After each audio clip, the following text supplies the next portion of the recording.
Hey everyone, Ethan here, and today I'm going to start something new on my channel called Reading. Now, the book that I'm starting with is my all-time favorite book, Captain Underpants and the Attack of the Blah Blah Blah. Oh wait, no, the Invasion of the Blah Blah Blah. It's a long title. Alright, don't want to show spoilers. So, here, actually, let me just get this out here.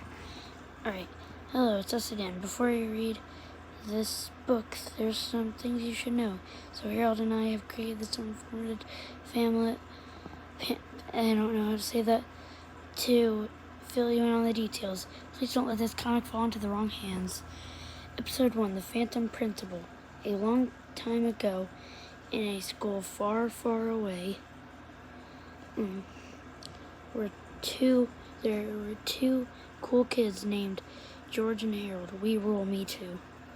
They had a evil principal named Mr. Krupp, who was strong in the ways of the Force. Blah blah. He forced them to study. Blah blah blah. He forced them to clean. Blah blah blah. And he forced them to behave. Ha ha ha. Alright, what's next? So George and Harold hypnotized him. You obey our every command. Okay. You are now Captain Underpants. It started out as a joke, but it wasn't funny for long. Ha ha ha. Tra-la-la. Hey, come back. Mr. Krupp thought he really was the world's greatest superhero. He got into all kinds of trouble. George and Harold have to save him and the entire planet twice. And now the only way they can turn Captain Underpants back into Mr. Krupp is to pour water over his head. But the worst part is, George and Harold have to keep an eye on Mr. Krupp, blah blah blah, because for some strange reason, whenever he hears someone snap their fingers, he turns back into you-know-who. Tra-la-la. So whatever you do, please don't snap your fingers around Mr. Krupp. You heard the man. Please, please, please don't snap those fingers. This has been a public service announcement from George and Harold, who still deny everything. Alright.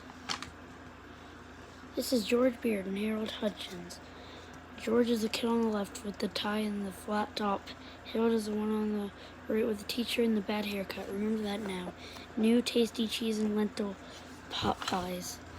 If you were looking for a few words to describe George and Harold, you might come up with kind, funny, smart, determined, and deep. Just as their principal, Mr. Krupp. Mr. Krupp, he'll tell you that George and Harold are kind of funny looking, smart Alex who are determined to drive everybody off the deep end. Don't listen to him. George and Harold are actually very good-hearted boys. My problem is that they're fourth graders, and at George and Harold's school, fourth graders are expected to sit still and pay attention for 7 hours a day. George and Harold are just not very good at that. The only thing George and Harold are good at is being silly. Unfortunately, George and Harold's silliness got them into a lot of trouble. Gets them into a lot of trouble every now and then. Sometimes it gets them into a lot of trouble. One time it caused so much trouble it almost caused the entire Earth to be destroyed by an army of giant, evil zombie nerds. Before I can tell you that story, I have to tell you this story. Alright, I'll read this chapter as well. Chapter 2, The Evil Space Guys. One dark, clear night in Picoot, Ohio, a flaming object was seen streaking across the midnight sky.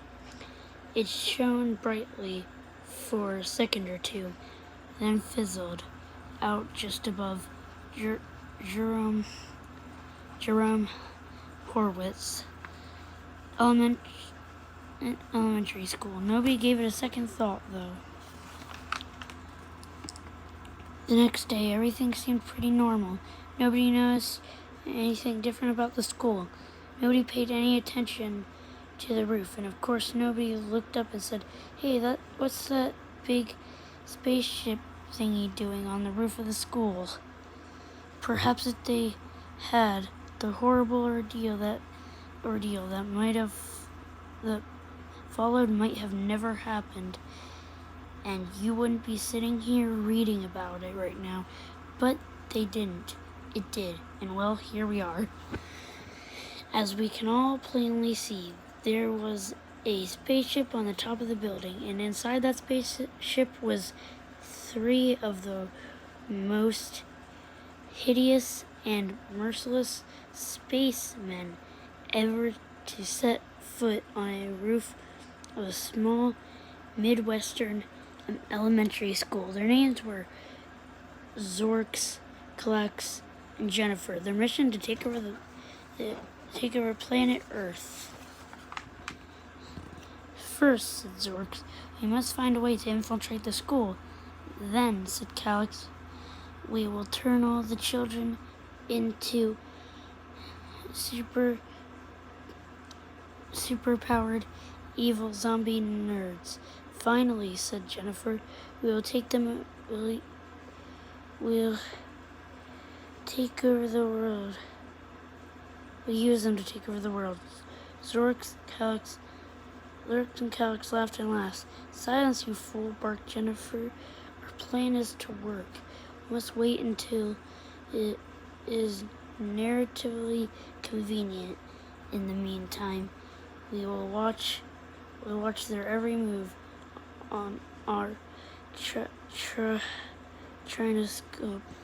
Alright, that Fun with Science is next, but I'm going to stop here for right now. So peace, subscribe, comment, like, turn on notifications, and requests. Goodbye.